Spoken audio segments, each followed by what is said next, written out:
Chapter 1. The Weight of Names. The Hall of Mirrors was quiet, too quiet for a home filled with music, light, and legacy. Ronan the Wanderer stood alone at the centre, surrounded by towering columns and silver-lined walls that reflected his image from a dozen angles. The evening light glinted off the intricate runes carved into the floor, symbols of diplomacy, power, and history, etched in the language of high elven governance. He didn't belong here. "Explain yourself." The voice cracked across the room like a whip. Cold. Controlled. Lord Calvinar Telvirel, head of the Viriloth line, stepped into view. His long robes moved with precision, every stitch immaculate, every gesture deliberate. His eyes, pale grey like storm-washed stone, locked onto his son with something worse than anger. Disappointment.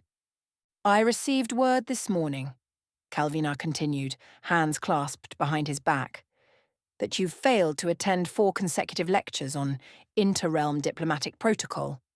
House Viriloth does not raise truants." Ronarian didn't flinch. "I was in the North Wing archive." Calvinar arched a brow. "Studying ancient treaties, I presume?"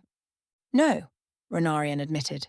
"Realm myths, the lost songs of Irvathin, the fall of the First Flame. I found a text that—" "Legends?" Calvinar interrupted, his voice sharp. "Fairy tales and bard's chatter. That's what you chose, instead of preparing for your place on the Concordance Council?" Ronarian met his gaze, chin lifting slightly. "They aren't just tales, they're echoes of what once was. Sometimes truth survives best in story." Calvinar's silence was dangerous. "You are my only son," he said finally, each word like granite dropped in still water. "You carry the name of Viriloth. You do not have the luxury of chasing ghosts and riddles. Our house exists because we do not indulge wonder. We shape the realms, Ronarian. We do not sing to them." "I never asked to carry the name," Ronarian said, quieter now but no less certain. The words hung in the air like frost. For a moment Calvinar said nothing, then he took a slow step forward, and Ronarian noticed the faintest flare of magic at his fingertips, just enough to remind, never to threaten. "You think you're clever," Calvinar said. "You think, because you read old songs and vanish into the archive, you're different. But wonder is not strength. Stories do not hold borders. Songs do not end wars." "No," Ronarian said, "but they remember them. And sometimes that matters more." Calvinar stared at him long enough to kill a lesser resolve, but Ronarian held. At last, the elder elf turned away. "Return to your lessons tomorrow, or I will have your books removed. All of them." He paused at the threshold, a silhouette in the golden evening light. "You may forget who you are," Calvinar said, "but I will not." Then he was gone. Ronarian remained alone again, surrounded by mirrored versions of himself. Each one reflected the perfect heir, but none looked like him. The grand doors hadn't fully closed before a second figure appeared, softer, slower, but no less present. Lady Nerisala Telvirel stepped into the mirrored hall with the silent grace of falling leaves. Her gown, woven from starlight silk and wrapped in silver-threaded vines, whispered against the marble floor. Her hair, long and moon-pale, shimmered as if touched by some gentler kind of magic. She didn't speak at first. She just walked to her son and gently placed a hand on his shoulder. "You didn't bow," she said quietly, her voice like a lullaby still echoing from his childhood. "I won't," Ronarian muttered, staring down at his own reflection in the rune-carved floor. "Not anymore." "I didn't say you should." That made him glance up. Nerisala smiled, but there was sorrow in her eyes. Not for him, for what she knew would come. "He doesn't understand," Ronarian said. "He sees numbers, treaties, titles. I see possibility. I read about realms no one's walked in centuries, songs no one remembers, Don't those matter too?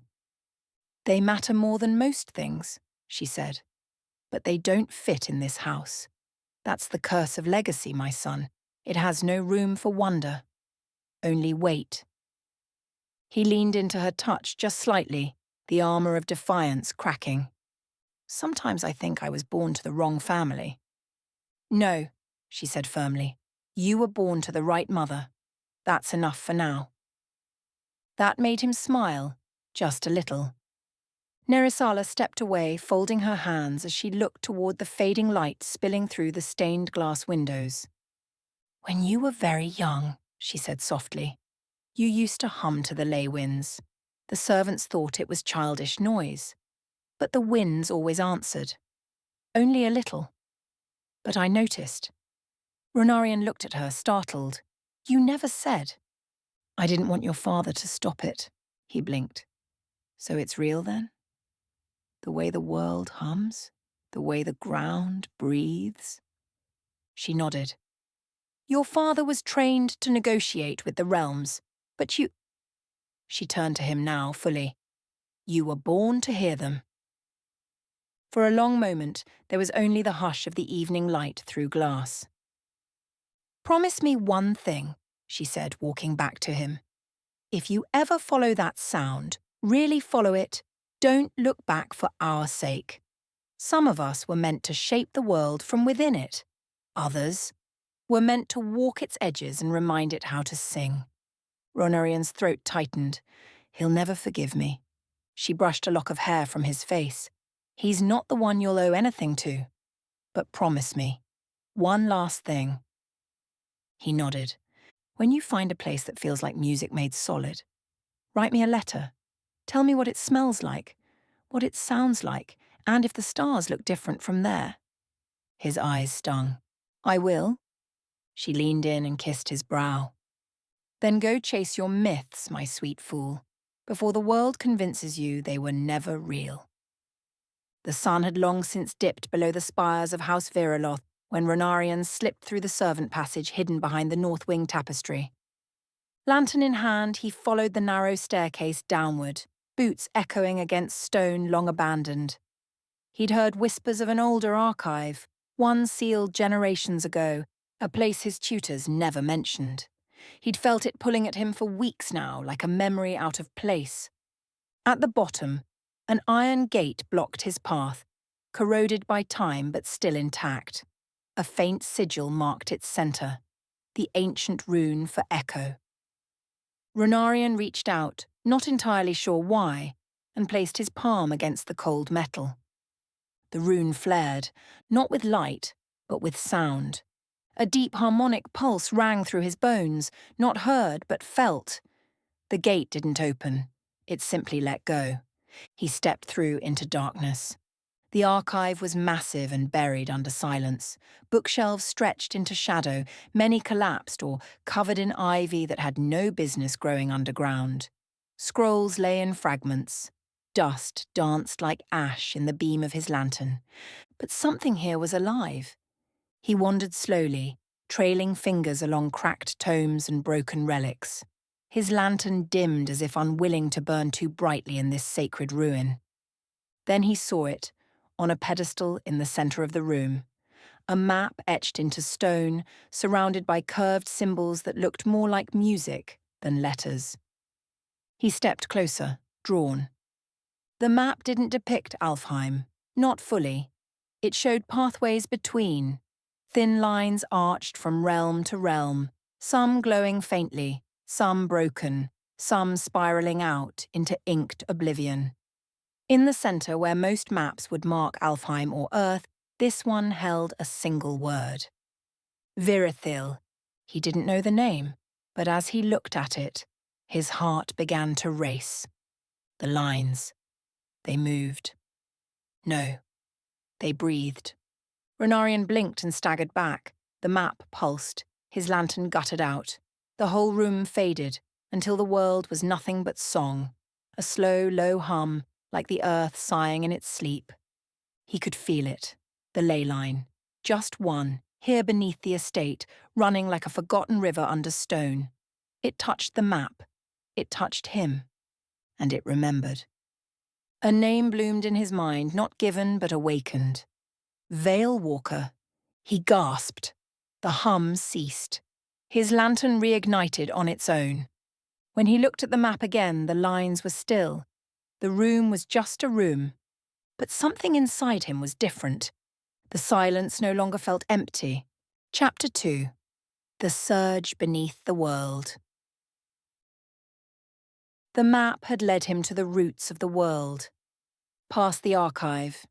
Past the sealed crypt. Past the warnings etched in ancient silver. Ronarian moved by lantern light, guided by a pull he didn't understand, only knew to obey. It wasn't a voice. It wasn't logic. It was a feeling, like a forgotten song that still hummed beneath the skin. He reached a cavern carved by no hand, smooth stone marked by time and energy, older than any elven record. And there it was, the Nexus. A circular chamber, its walls etched with lines that pulsed faintly, like veins waiting for a heartbeat. Runes long eroded lined the floor, their meaning half lost. In the centre, a shallow basin of crystal, cracked and dry. Ronarian stepped forward, breath slow, heart pounding. He didn't know why he placed his hand on the basin's edge. He just did. And the world changed. It didn't explode. It unleashed. A pulse, deep, rippled through the air. The lines on the floor lit up in violent light, flaring from blue to white to violet, and then to something that burned to look at. Magic screamed. Not aloud. Inside him. It was like being struck by lightning made of grief. His knees buckled, his body convulsed. He tried to breathe, but there was too much. Emotion tore through him, not his own. He felt love die. He felt something beautiful break. He felt magic wail.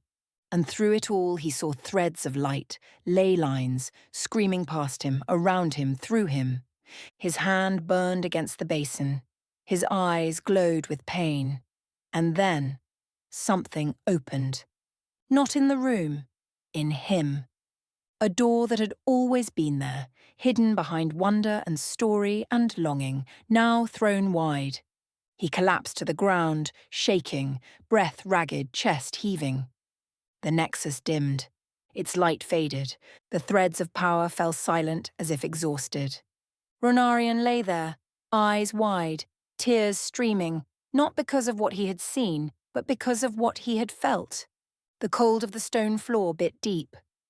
Ronarian opened his eyes with a gasp, body trembling, breath caught in his throat like a scream that never made it out. The crystal basin was dark again. The lines on the floor no longer glowed.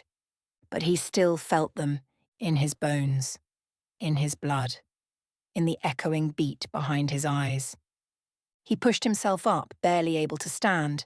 His palms were raw, his robes were torn and dust-covered, one sleeve burned through at the elbow. Every step felt like walking through water. The passage out of the Nexus swam before him. He didn't remember much of the climb, just pain and silence and colour, so much colour, threading the air in quiet pulses he couldn't understand. By the time he reached the estate, dawn was breaking. He collapsed at the gate. "Ronarian!" Lady Nerisala's voice cracked as she rushed across the courtyard, gown half loosened, no shoes on her feet. She dropped to her knees beside him, cradling his bloodied face, brushing away dirt and sweat and soot. "Where were you? What happened? You've been gone for 3 days." I didn't know," he rasped. "I didn't know it would take—" She didn't wait. She called the guards, the physician. Her voice held no title, only fear. Back in his chamber, warm sheets wrapped around his shivering frame. The estate healer muttered as he cleaned the shallow burns and tended to a gash near his ribs. "He's dehydrated, scratched up. Some light tissue damage. Nothing internal. No broken bones. No real spell residue either. Probably fell. Hit his head." "He didn't just fall," Nerisala said sharply. "I'm fine," Ronarian mumbled, staring at the silver runes carved into the wooden chest across the room. Except they weren't just etched anymore. They glowed, not with light, but with feeling. He couldn't describe it, but it felt like the rune was happy to be noticed. He turned his head, and the enchanted oil lamp by the wall was humming, not aloud, but it shimmered with a quiet, content warmth. The ring on his mother's finger whispered grief. The old wardstone on the window throbbed with vigilance and fear. He blinked, overwhelmed. Mother, the room, everything's glowing. Nerisala moved closer, taking his hand. What do you mean, glowing? It's like the magic's showing itself. I can feel it, not just see it. It's singing to me. The physician snorted.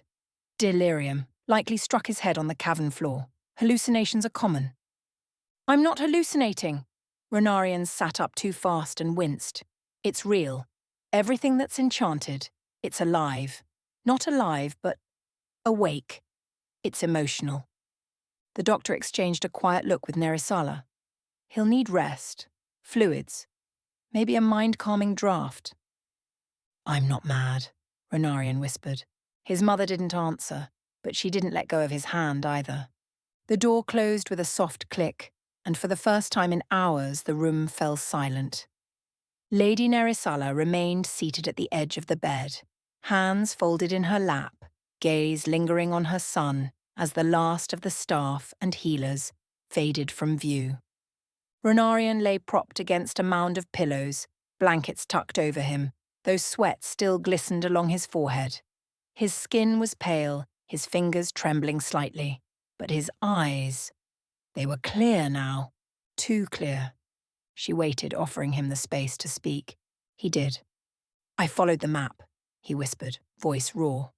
Through the archive, below the estate, there was a place, a chamber.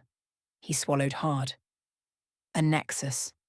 Her breath caught, but she didn't interrupt. It was dormant, I think, but I felt something, like it was waiting. His eyes drifted toward the far wall, toward nothing and everything at once. And then it changed. The world changed. He blinked slowly as if trying to hold on to the memory before it slipped away. I touched it. The basin. There was a pulse, like a storm without sound. It went through me, into me. He clenched the blanket with weak fingers. It hurt. I've never felt anything like it. Like dying and waking up at the same time. Nerisala reached out and placed her hand gently on his. And after? She asked softly. Ronarien's voice lowered. There were feelings, not mine.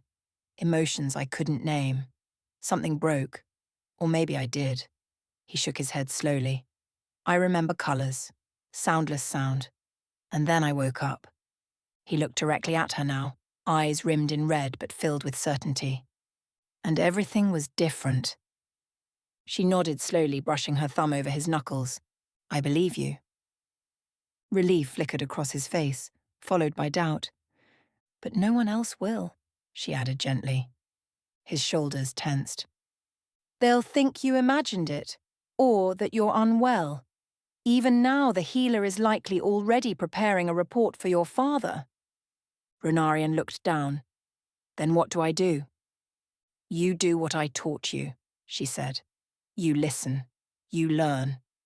And for now, you guard this. He looked up, confused. Guard it? She leaned in, lowering her voice to a whisper. Power that comes without study frightens those who don't understand it. If you tell them what you see, what you feel, they will dismiss you, or worse. He said nothing, but she saw the fear in his eyes. You are not mad, Ronarian, she said firmly, but let them think you are still recovering.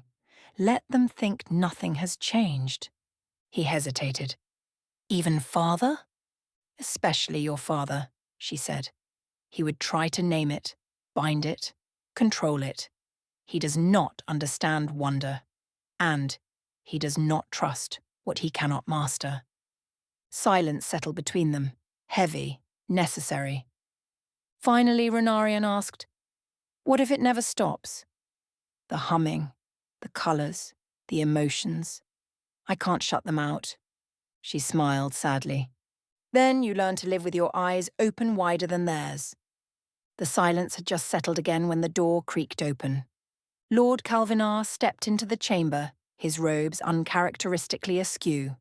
His brow was furrowed, his mouth a tight line of practiced control stretched thin. He gave only the briefest glance to Nerisala before focusing on his son.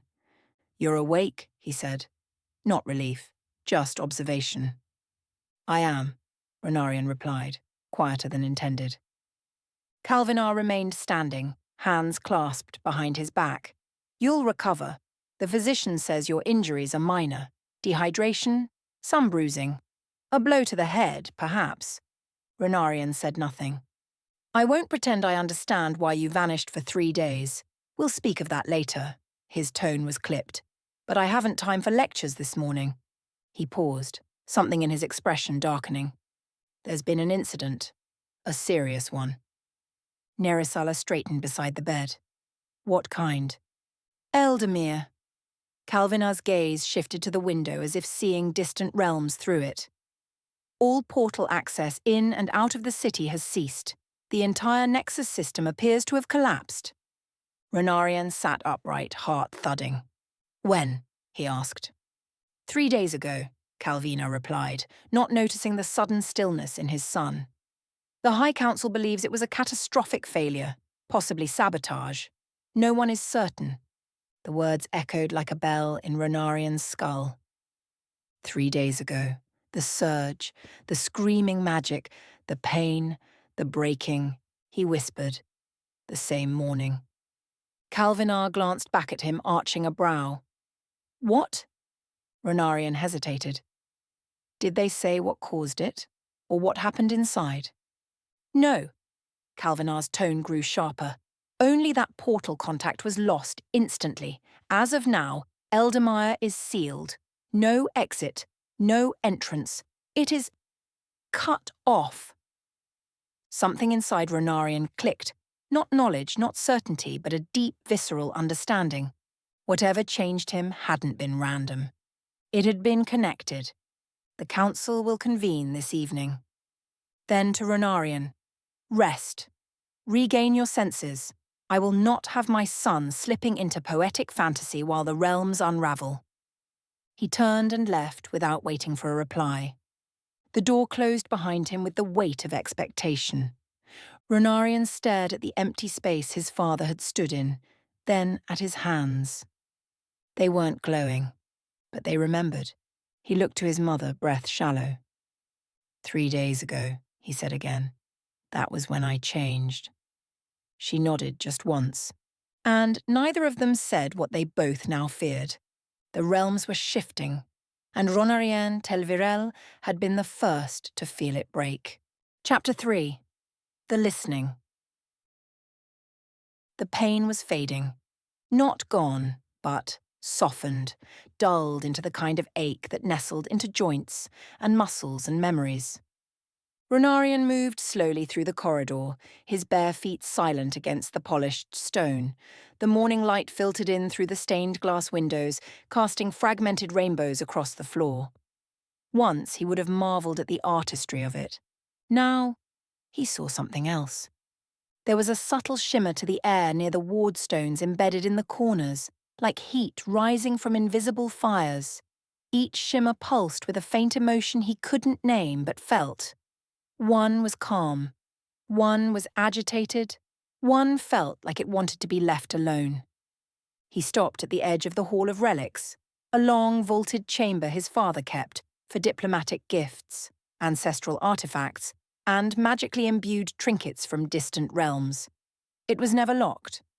The items within weren't dangerous. At least, they hadn't been. He hesitated in the doorway. His fingers itched. His chest felt hollow. Then he stepped inside. He moved past the polished display shelves slowly, breathing carefully. Each item radiated a presence now, quiet, but undeniable. A pendant from Miranmore throbbed with melancholic loyalty. A crystalline lens from Concordia hummed with sterile curiosity. Even a rusted ceremonial dagger shimmered with old shame. He stopped before a small music box, carved of enchanted cherrywood, inlaid with silver vines. It had once belonged to his great-grandmother, enchanted to play a lullaby from her childhood realm. Ronarian reached out slowly and rested his fingertips on the lid. The moment he touched it, the emotion hit him like warm rain. Nostalgia, love, grief. It wasn't his, but it passed through him as if it had always lived in his bones. The song didn't play, but he could hear it all the same. A tear slid down his cheek before he realized it. He pulled his hand back, trembling. Then quickly, quietly, he reached into the inner folds of his robe and withdrew a small leather-bound journal. Blank pages. His mother had given it to him the day after he'd awoken. "Write what you feel," she'd said, "even if you don't yet understand it." He opened it and began to write.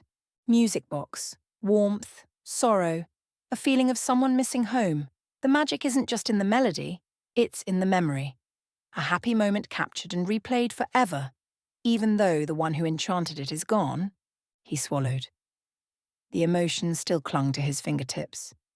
He closed the book, then turned toward the rest of the room. Dozens of objects, dozens of stories, 100 small storms waiting to be felt. And only he could hear them now. He made it halfway through the hall before he noticed it. An obsidian circlet resting on a raised pedestal. No protective case, no inscriptions, no plaque. Unlike the other artifacts, it wasn't displayed for admiration. It simply sat there, as if it had always been part of the stone itself, forgotten. Ronarian had passed it countless times growing up. He'd never once been curious. Now it burned in his vision, glimmering faintly at the edges, as though bathed in mist or moonlight no one else could see. He stepped closer. The sensation changed. It wasn't like the music box, or the dagger, or even the strange Concordian lens. This was louder, heavier, not just emotion, but intention. The moment he touched it, his mind shattered into color and sound, pain, pride, desperation, fire, ice, screams, songs, names he'd never heard, places that didn't exist, yet felt familiar. A crown on a battlefield, a hand raised in betrayal, a tear frozen in time. He stumbled backward, eyes wide, but his hand wouldn't let go. It was as if the circlet had fused with his skin, pouring ancient memories directly into his soul. He fell to his knees, his breath vanished. The hall spun, every artifact nearby ignited with emotion, his senses overloaded, 1,000 voices whispering all at once. Rage from a broken sword, fear from a shattered mirror, triumph from a withered banner, grief, joy, madness. He wanted to scream, he couldn't find the air. Then, a pulse, not from within him, but from the circlet. A single resounding thud, like a heartbeat made of stone and thunder.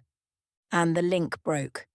Ronarian collapsed, gasping, the taste of lightning in his mouth. He rolled to his side, curling around himself like a wounded animal. His skin tingled, his vision warped with colors that weren't real. It was minutes, maybe more, before he could breathe normally again. When he sat up, the circlet was no longer glowing. But he was. Faint threads of blue-white energy curled from his fingers, then faded. He stared at his hands, then at the circlet, and wrote, with shaking fingers in his journal, touched obsidian circlet. Not just emotion, memories. Magic with will, magic that remembers. Felt like it knew me, or wanted to. Never again. Not until I understand what I've become. He slammed the journal shut and leaned back against the cold floor, chest rising and falling in uneven waves. Something in him had changed again. Not just awakened, but been recognized. He forced himself upright, one arm braced against the pedestal, the other wiping blood from his nose. The taste of ozone still lingered at the back of his throat. His body trembled. Whether from fatigue or aftershock, he couldn't tell. The glow around his fingers had faded. but his skin still felt wrong, like it remembered the current even when it wasn't there. Footsteps echoed beyond the relic hall. He winced, too fast, too sharp. The door creaked open. Lord Renarian? He turned as a familiar figure stepped inside, Tavin, one of the estate's senior attendants. Elderly, half-blind, and fiercely loyal to the family, Tavin stopped short at the sight before him. "By the stars, young master! You're bleeding!" Ronan blinked slowly, schooling his features as best he could. "It's nothing. I slipped." He gestured vaguely at the stone floor. "Damn dust and loose boots." Tavin rushed forward, offering a handkerchief with trembling hands. "You look half-possessed, lad. Your pupils. Gods, they're not the same size." Ronan accepted the cloth and pressed it to his nose. "Hit my head. I'm fine." He forced a half-smile, even as the ringing in his ears tried to drown him. "Please don't alarm my mother. She worries enough without me blundering through old stones." But Tavin wasn't convinced. His cloudy eyes lingered on the obsidian circlet, still dark and quiet on the pedestal. "You didn't touch anything, did you?" he asked cautiously. "Some of these relics weren't meant for bare hands." Ronan hesitated. "No," he lied. "Just got too close while thinking. Lost my footing." Tavin hovered, torn between duty and deference. Finally, he nodded. "Let me walk you to your chamber, at least. No arguments." "I won't argue," Ronan muttered, letting the old man lead him away. His legs ached with every step, his fingers still tingled, and, behind his eyes, colours swirled in patterns he couldn't unsee. As they left the chamber, Ronan dared one last glance over his shoulder. The circlet hadn't moved, but in that moment, it looked watchful. Ronan sat on the edge of his bed, the manor now dim and quiet around him. A mug of steaming herbal tonic, courtesy of the ever-watchful Tavin, rested untouched beside him. His thoughts drifted far beyond its warmth. The curtains had been drawn open, and beyond the glass the world had changed. Not in shape or form, but in motion. He stared wide-eyed at what should have been an empty stretch of sky above the estate gardens.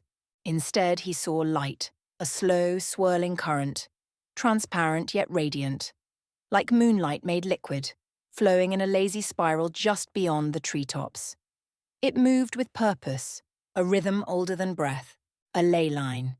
He didn't know the term yet, but he felt it, like a hum in his bones, like soft music without sound. It wasn't just beautiful, it was alive. A current of something ancient brushing up against his awareness, whispering in a language that spoke more to the heart than the ears. Behind him the door creaked softly. He didn't turn. "I thought you'd be asleep by now," his mother said gently. "I thought I might be too." She stepped into the room with the quiet grace of someone born to move through halls without causing worry. Her long silver robes shimmered faintly in the firelight, and her expression was soft, maternal, but alert. He finally looked at her. "Mother." She paused. "Yes?" "Do you see it?" She blinked, following his gaze toward the window. "The moonlight?" "Number not the moonlight." He stood, moving to the glass. "It's like there's a stream in the sky, flowing just above the gardens. I think I saw it earlier too, but only now. It's clear. It's magic, isn't it?" His mother was quiet for a long time. Then, softly, "Tell me exactly what you see." He described it. The colour, the movement, the feeling in his chest when he focused on it. When he was done, she looked troubled, but not disbelieving. "You said you hit your head," she said gently. "I didn't," he admitted. "I touched something. In the archives. A circlet. It showed me things. Felt things. It was like magic talked to me." She came to stand beside him. Her reflection in the glass wore an expression of quiet concern. "And now? I see things. Or I feel them, maybe. It's hard to explain. I think I need to learn more about how magic really works, about what this is." He turned to her, suddenly earnest. Can you help me? I don't want tutors who teach formality and spell diagrams. I want someone who knows things, like the old masters, the ones who don't write books because the magic lives in them. She smiled faintly, brushing hair from his brow. There are fewer of them than you might hope, she said, and most don't take students. I don't want to be a student, Ronan said. I want to understand what changed in me, what I touched, what it's showing me. She studied him for a long moment, then nodded. I may know someone, she said softly. He's particular, lives far north, close to one of the frozen ley lines. But if anyone can explain what's happening to you, it might be him. Then send word. I will. But Ronarian? Her hand rested over his heart. Whatever this is, it's changed you, and some changes can't be reversed. I wouldn't want to, he said. Not now. Outside the window, the ley line pulsed once, like it heard him. Chapter 4. The Waiting Week. They called it diplomacy, but to Ronan it felt more like penance. For the next 7 days, he rose early, dressed in finely woven tunics chosen by his father's steward, and attended every courtly lesson and scheduled etiquette session without protest. He took notes on territorial accords, endured lectures on trade negotiations, and recited noble family lineages until the names blurred like ink in rain. He smiled when expected, he nodded when prompted. He played the part, and all the while he listened, to the music humming beneath his tutor's words, to the subtle shimmer of enchantment around scrolls sealed with protective glyphs, to the tension in certain rooms, especially near the council chamber, where wards hummed low like a heartbeat. Ronan had begun to realize magic was everywhere, and it was no longer silent. Each night, once the halls grew quiet and his father's expectations were fulfilled, Ronan retreated to the western wing, where broken items were stored, magical trinkets left behind by long-dead relatives, and scrolls half-faded by time. There, he experimented. Each night he grew bolder. Each night he learned, not how to cast magic, but how to feel it. Not once did he speak of this to his father. On the 5th night, as he sat cross-legged on the library floor, meditating beside a cluster of enchanted relics, a pulse of warm air brushed against his face. A breeze where no wind should be. A faint pressure built behind his eyes, and then, "You're beginning to hear it properly," a voice had said. But when he opened his eyes, no one was there. On the 7th day, a raven landed on the outer balcony rail at breakfast, bearing a scroll sealed in frost-coloured wax, the Grandmaster's mark.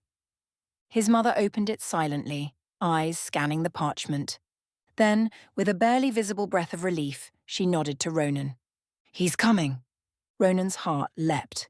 "He'll arrive by sundown." The Grandmaster arrived as promised, just before sundown, his cloak dusted with the golden shimmer.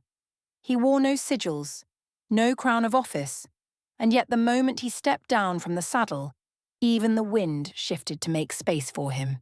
He was not tall nor young, but the air around him pulsed with quiet authority.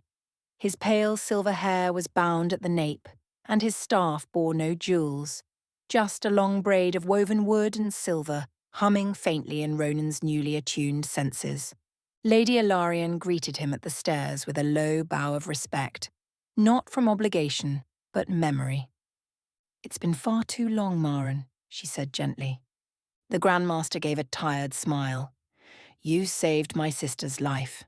When favours are owed to you, Ilarion, even old fools like me remember our debts." She gestured to Ronan, standing just behind her, hands clasped in silence. "This is my son." The Grandmaster studied him with eyes the colour of storm silver, piercing, calm. "So, the boy who hears the currents." Ronan said nothing, unsure if the phrase was mocking or sincere. Ilarion ushered them inside to a private study lit by early evening firelight. The servants, by silent understanding, did not enter. The Grandmaster removed his travelling cloak and sat opposite Ronan at a low table. His staff remained propped beside him, but Ronan could feel its quiet presence like another witness in the room. "Well then," Maren said, lacing his fingers, "tell me your story, lad." Ronan did. He told of the archive, of the pulse of power that knocked him to the stone, of the 3 days of darkness and cold, and waking to a world that glowed with emotion and energy and language he could not hear, but felt as clearly as a spoken word. He described colours that weren't colours, how items pulled at him, how he sometimes knew things he had no right to know. When he finished, Maren remained quiet. His expression was unreadable. "That's quite a tale," he said at last, slow and sceptical. "And perhaps the mind's way of filling in trauma." "I'm not lying," Ronan said softly. "I didn't say you were." Maren stood. "But let's test what you believe to be true." He opened the leather satchel he carried and gently laid out 10 items in a line on the table. "4 of these items carry active enchantments," Maren said. "Tell me which ones. And don't touch them. Just listen." Ronan nodded, heart thudding. He closed his eyes. The hum of the items was soft, like a room of strangers whispering secrets just outside hearing. But he felt it. The coin vibrated faintly with pride. The runed ring felt hot, possessive. The vial of blue sand wept like a memory. The griffin pulsed, brave, protective. Ronan opened his eyes. 3, 7, 9, 10. Maren tilted his head, mildly surprised. "Correct." But Ronan hesitated, gaze flicking to the 6th item, the cracked monocle. "There's something in that one too," he said. "Not like the others, it's faint, shy even. But I can feel it. It's sad, tired. It's remembering something." Maren stiffened slightly. Ronan continued. "There's a voice in it. It's not words, more like sorrow. I see a woman looking into a mirror. She's waiting for someone who never came back." The room went silent. Maren stepped forward, slowly picking up the monocle. He held it in gloved fingers like it had become fragile glass.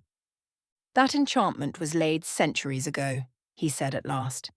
"It was meant to fade after the user passed. A minor scrying trinket. I had thought it inert." He looked up at Ronan, truly seeing him for the first time. "No one alive should know what memory that item holds." Ronan didn't flinch. "I didn't know it. I just felt it." Maren slowly sat again. His demeanour had changed. Less aloof. More reverent. "What are you, boy?" he whispered, almost to himself. "I don't know," Ronan admitted, "but I want to learn." The Grandmaster nodded once. "Then you'd better learn quickly, because if you're right, the world isn't ready for someone like you." Chapter 5. Echoes of the Surge. Ronan led Grandmaster Maren through the silent upper corridors of the estate, the ones servants rarely used, and that his father never bothered with. A cloak wrapped around his shoulders, he moved with purpose, eyes flicking down the familiar halls with new understanding. Every candle now whispered warmth, every stone pulsed faintly with the weight of history. Behind him, Maren followed without a word, his boots making no sound against the aged marble. The Grandmaster's presence wasn't intrusive. It was observing, like the lay itself was curious to see what this boy would reveal. They descended into the estate's inner archive, a small vault tucked into the oldest wing, where dust lay thick, and the air held the musk of forgotten memory. Ronan lit a few lanterns with shaking hands, then moved toward the back, where the carved alcove still bore the faint scorch marks of his first awakening.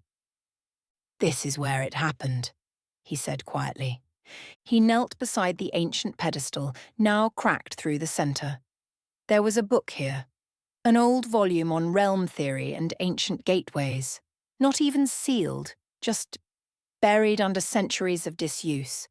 It didn't look like magic, but something in it sang to me. Maren stepped closer, eyes narrowing, and when you opened it... Ronan hesitated. I didn't even get that far. I touched it. Just the spine. He gestured to the soot-smudged stones. There was a surge. My whole body went cold and then hot. I couldn't move, couldn't breathe. And then, silence. Maren knelt beside him, running fingers along the edge of the cracked pedestal. He closed his eyes. The residue is faint now, he murmured, but something did explode through this space. A ley fracture. No, not a fracture. A resonance, like the walls between realms thinned for a heartbeat. Ronan looked at him, urgency in his voice. That's what I wanted to ask you. The night I passed out. It was 3 days before I woke. And my father said something happened in Eldermire at the same time. A catastrophic surge, all portal access lost. Could that have triggered what happened here? Maren's brow furrowed, and for the first time he looked uncertain. If what you felt wasn't isolated, he said slowly, then you may have experienced ley line whiplash. The collapse of the Eldermire nexus would have surged through the ley network like a lightning strike across spider silk. Most wouldn't feel it, but if you touched something ancient enough, something anchored to the ley, it could have acted as a conduit. Then that's what changed me, Ronan said, staring at his hands. Maybe, Maren allowed. Or maybe you were already different, and the surge simply awakened what was dormant. He turned to face him fully. The point is, Ronan, this wasn't random. It wasn't coincidence. You were at the right place, touching the wrong thing, at the exact moment a foundational ley line collapsed. That combination isn't survivable for most. Ronan's breath caught. But I did survive. You didn't just survive, the Grandmaster said. You adapted. That's what frightens me. Ronan swallowed hard. So what now? Maren stood. Now you learn control. We test your range, your limits. You'll learn to listen, but also how to silence what should not be heard. Because if the realms shift again, and they will, you'll need to understand what you are before someone else does. Chapter 6. The First Lesson. Maren didn't take Ronan to some grand tower or sacred glade. Instead, they sat cross-legged on the cool stone floor of the estate's garden terrace under a pale morning sky. The sun filtered through flowering vines and aged elven statues. A teacup sat between them. Just a teacup. Ronan raised an eyebrow. We're starting with dishes. Maren gave a flat look. You think mastery begins with lightning from your fingertips and world-shattering spells? Ronan smirked, rubbing the back of his neck. I mean, maybe a little. The Grandmaster ignored him. Every object touched by magic holds a story. Even a whisper of enchantment leaves residue. Emotion, purpose, intention. He gently nudged the teacup toward Ronan. This belonged to your grandmother. A minor warming enchantment was placed on it decades ago. No longer active, but the memory lingers. Ronan blinked. You want me to feel the cup? Number, I want you to listen. Maren folded his arms and watched. Tentatively, Ronan reached out and rested his fingertips on the porcelain rim. He slowed his breathing like Maren had instructed earlier. Still the body. Empty the noise. At first, there was nothing. Just cool ceramic. Then, gradually, like static behind a closed door, something shimmered at the edge of awareness. A warmth that wasn't physical. A memory of steam, laughter, a fire crackling nearby. It's contentment, Ronan murmured. Soft mornings. A kind voice. Someone used this with love. Maren didn't react. Encouraged, Ronan continued. There's something else. Not a spell, more like a habit. Someone used magic with it often. The cup remembers. Good, Maren said quietly. Now let it go. You cannot hold every echo forever.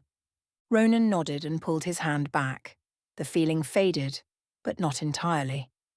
A faint warmth clung to his skin, like the echo of a song just out of reach. Maren passed him a second item, a tarnished brooch with a fractured gemstone. Tell me what this one says. Ronan frowned. It's broken. So are half the things in this world. That doesn't mean they've stopped speaking. This one was different.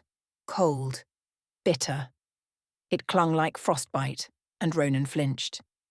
It's regret, he whispered. Loneliness. Whoever wore this didn't want to let go. There's anger too. Like the magic was twisted. Maren nodded slowly. Yes. This was worn during a duel that turned tragic. A memory of grief, buried in stone. Ronan shook his head. I didn't know it would feel so personal. It always will, Maren replied. Magic is not clean or clinical. It's emotional. That's why most who study it wear gloves, not to protect their fingers, but to distance their hearts. Ronan stared down at the brooch in his palm. I don't want to be distant. Maren finally smiled. Just a little. Then your path will be harder, but perhaps truer. They sat for another hour, passing mundane objects, each with a trace of power. A child's wooden ring that had once glowed with protective light, a compass that still hummed when pointed toward the ruins of a lost gateway, a pocket watch that had ticked in sync with a fading realm's heartbeat. Each object taught Ronan something new, not just about magic, but about the people who left pieces of themselves behind. And with each whisper of memory, Ronan's senses sharpened. By the end of the lesson, he wasn't just listening. He was understanding. The next weeks unfolded with slow purpose. Gone were Ronan's idle days of sneaking through archives and dodging lectures. Each morning now began with quiet focus and ended in exhausted reflection. His chamber grew cluttered with odds and ends, old buttons, broken wands, frayed scroll fragments, all items Maren used to test his budding perception. By the end of the first week, Ronan no longer needed to touch objects to feel their residue. He could sense them. It started subtly, like warmth bleeding through a closed door, a faint shimmer in the air. Sometimes it was a tug in his gut. Other times, a strange taste in the back of his throat. By the 10th day, he stood in the middle of a room and whispered, "There's something in the wall." Maren had raised a brow, then removed a brick. Inside had been a sliver of etched bone pulsing with faint necromantic residue. You're beginning to feel the weight of magic, Maren had said. Now learn to follow it. So came the next phase. On the 15th morning, Ronan stepped into the garden to find Maren waiting with a folded blindfold and a cryptic smile. You've grown too reliant on your eyes, the master said. Today, you'll need other senses. I like my eyes, Ronan muttered, but allowed the cloth to be tied over his face.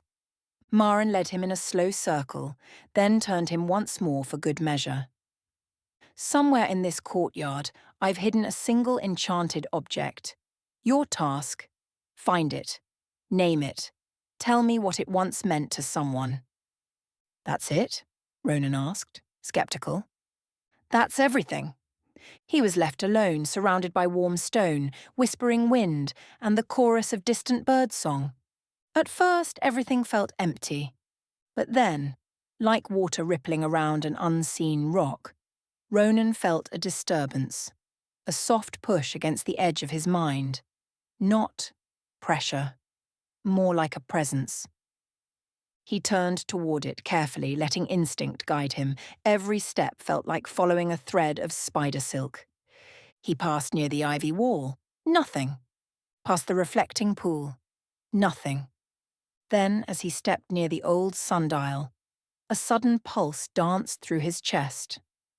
Ronan froze. It's here, he whispered. He crouched, fingers brushing the grass. But he didn't need to touch it. Not the sundial, he said slowly. Beneath it, there's something buried, a pendant maybe. It feels worn, sad but gentle. Someone used it to remember someone they lost. The blindfold was lifted. Maren knelt beside him and brushed back the grass. Beneath a loose stone was a small locket, silver and dented, engraved with the name Elaris. Ronan didn't ask who that was. The silence in Marin's face told him it mattered. The master nodded. Very few would have sensed that. Even fewer would have heard its emotion. I didn't hear it, Ronan said. I felt it, like it wanted to be found. Magic always wants to be understood, Marin replied. It simply requires someone willing to listen without demanding. They stood in silence as the wind rustled the garden's tall grass. For the first time, Ronan realized something had changed in him far beyond magical sensitivity. He didn't just know more. He was becoming someone else. Someone becoming. As Ronan handed back the pendant, Marin studied him in silence. The warmth of the garden was gentle, but something between them had shifted. Less teacher and student now, and more discovery shared. You feel more than magic, Marin said at last. You feel intention. That's not something I can teach you, but I can teach you how to listen to it. Ronan exhaled, still shaken by the locket's emotional echo. I thought magic was, well, just energy, force, something to command. Marin shook his head. That's how most see it. But it's not how it truly works. Magic isn't just a tool, it's a language, a memory, a current. He paused, eyes drifting toward the horizon. Have you ever heard of ley lines? Ronan blinked. I've seen something. The night I came back, through the window in my room, like a glowing stream in the sky. I thought I imagined it. You didn't. Marin's voice softened with something like reverence. Ley lines are the veins of the realms. They carry ancient power, yes, but they also carry the echoes of all things. Joy, grief, conflict, hope. Every spell, every sacrifice, every choice that ever touched magic leaves a trace within them. Ronan turned to look toward the estate where the faint shimmer of that stream still danced behind the trees. That's what I felt, he whispered. The pain, the heat, the sorrow that woke me. You touched the storm in Eldermire, Marin said, more certain now. You were at the wrong place at the wrong time, or perhaps the right place at the fated moment. That surge didn't just awaken your magic, Ronan. It attuned you. To what? To everything. Silence stretched between them. Ronan swallowed. So what now? What do I do with it? Marin met his eyes, firm now. You learn to navigate it, to read the flow of the ley lines, to sense their intersections. If you can follow them, they'll lead you to places long forgotten, gateways, nexuses, even realms that have vanished from maps. But you must not rush. They will tempt you with secrets you are not ready to hold. Ronan straightened. Then teach me. Marin nodded once. Tomorrow we begin with how to see them. Not with your eyes, but with your spirit. He turned to go, then paused. And Ronan? Yes? If what I suspect is true, you may be the first in an age to walk the leyways without burning alive. The late morning sun filtered through the canopy as Marin led Ronan into the dense thickets beyond the estate's northern border. The wilds here were old, untouched, knotted with gnarled roots and overgrown ferns. It was the kind of place that whispered of things long forgotten. Focus not with your eyes, Marin said, walking just ahead with his staff tapping earth. Sense. Feel what flows beneath. Ronan closed his eyes briefly. He didn't need them anymore. Not here. The ley line shimmered faintly before him like a stream of gold-threaded silk, weaving through the undergrowth. It pulsed with feeling, curiosity, anticipation, something ancient.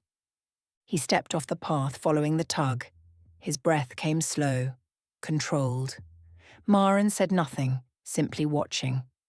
Then he stopped. Half buried in moss and twisted vines, a stone arch emerged from the underbrush. Ronan brushed it clean with reverent fingers, revealing the runes etched into its base, weather-worn but intact. A portal, Ronan whispered. Marin approached, his expression unreadable. You felt that? More than felt it.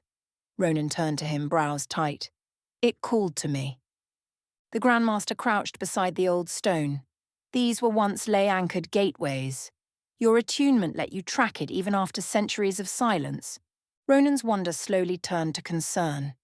But how do we know where it leads? Marin's eyes flicked toward him, serious now. We don't. Not unless a corresponding frame still stands and resonates. That's the danger of forgotten paths. And if the far portal's destroyed? You'll pass through, Marin said softly, but you won't come back. Ronan looked back to the arch, heart pounding. Awe and dread mingled in equal measure. So, he said slowly, only the Guardians can create a way back. Marin nodded. They can form portals from ley lines without a frame, but it's costly. Dangerous. The ability is rare for a reason. Silence lingered between them. You're the first in a generation, Marin added, who's walked this far without training. You have a gift, Ronan, but it is tethered to risk. Ronan turned back to the ancient frame, its silent call now understood with greater weight. Then teach me how to listen better, he said, before I answer a call I can't return from. Chapter 7. Whispers in the Stone. 2 months passed like a steady rhythm of shifting tides, each day divided between duty and discovery. Ronan attended his father's meetings, participated in court discussions, and recited diplomatic codes like any noble heir should. He smiled when required, nodded at the right times, and played the part of a dutiful son with surprising ease. But it was in the quiet hours, those cloaked in moonlight or buried in forgotten corners of the estate, where his real life unfolded. Marin had proven both relentless and wise in his teachings. Ronan learned to sense magic from greater distances, distinguish enchantments layered in object or place, and even identify emotional resonance embedded within ancient items. They mapped the ley lines that passed beneath the estate, tracing their arcs through memory and instinct, and always he returned to the portal. The old stone archway, buried beneath vines and moss, stood nestled in a clearing just beyond the estate's southern wood. Forgotten by time, it had once been part of a nexus road, a ley line crossroads, though no records of it remained in the estate's library. Ronan had made it his personal project. Each week he returned with new tools, cleaning runes, resetting cracked stones, and documenting the symbols he uncovered. The work was meditative. It gave him focus, especially on days when his father's expectations threatened to smother him. And then, on the 74th day since his awakening, something changed. He knelt by the base of the arch, wiping away dirt from a particularly worn glyph.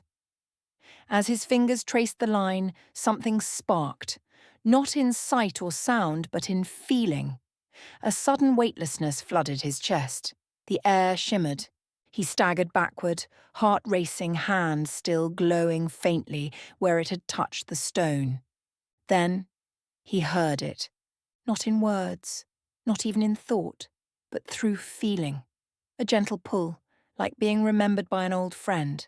Emotion poured into him, longing, weariness, the echo of travellers lost and found. The portal was reaching out. He closed his eyes and let it guide him. Suddenly, he knew. This portal led to an overgrown ruin at the edge of the Sea of Mirrors in the realm of Thandros. He saw fragments, a cracked obsidian arch, forgotten banners fluttering in coastal wind, a silence that spoke of absence, and more. The other end of the portal was broken, incomplete. There was no way back, at least not by ordinary means. When Ronan opened his eyes, Marin was standing across the clearing, arms folded. "You felt it?" the master said quietly. Ronan nodded, still breathless. "It spoke to me. I could see where it leads. I felt what it felt. It's broken, Marin. There's no gate on the other side." Marin stepped closer, eyes searching. "No guardian I've ever known has done that. Not like this. You're not just sensing resonance, you're resonating back. The portal responded to you." Ronan looked back at the weathered stone, the runes now softly pulsing. "Then what does that make me?" he asked. Marin's voice dropped, reverent and quiet, a realm walker unlike any we've seen. Ronan stared at the portal, his breath still shallow, heart pounding not from fear but from something else. Recognition, belonging. He turned toward Marin, his voice quieter now. "You said a realm walker. What is that exactly?" Marin didn't answer right away. Instead, he stepped forward and crouched beside the portal, placing his palm on the same rune Ronan had touched. Nothing happened. The glyph stayed dull beneath his hand, inert, lifeless. "I've only heard the term whispered among old texts and long-retired guardians," he finally said. "Realm walkers were once spoken of like myths, those rare few born with such profound attunement to magic and ley lines that they could find paths long lost to time, feel gateways sleeping beneath the earth, and sometimes open doors that were never meant to be opened." Ronan's brow furrowed. "So, this is rare?" Marin stood, brushing dirt from his robes, the look in his eyes more serious now. "Rare doesn't cover it. What you did just now, that wasn't trained skill. That was instinct. The portal responded to you. Ronan, this kind of connection, it's not something I've seen in over a century. Not in guardians. Not in scholars. Not even in prophets." A pause passed between them, filled with the hum of wind and the low pulse of ley energy beneath their feet. "But," Marin added, his voice now low, cautious, "you must not tell anyone else what you can do. Not yet." Ronan's eyes flicked up sharply. "Why not?" "Because power like this," Marin said, "draws attention. And attention, especially in our world, rarely comes without danger. There are those who would want to use you, others who would try to destroy you out of fear. Even the council would not know what to make of this. Until we understand your gift fully, we keep it between us." Ronan swallowed hard, the weight of it all finally landing on his shoulders. "Then what do I do?" "You learn," Marin said. "We'll keep training, and you'll keep listening to the ley lines. Keep studying the runes, quietly, safely. One day you may be called to something far greater than the path your father wants for you.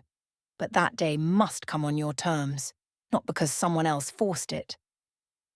Ronan looked back at the portal, its surface now calm, silent again, but the echo still pulsed behind his ribs. "I can do that," he said, quietly. Marin clapped a hand on his shoulder. "Good. Then tomorrow we begin a new phase of your training."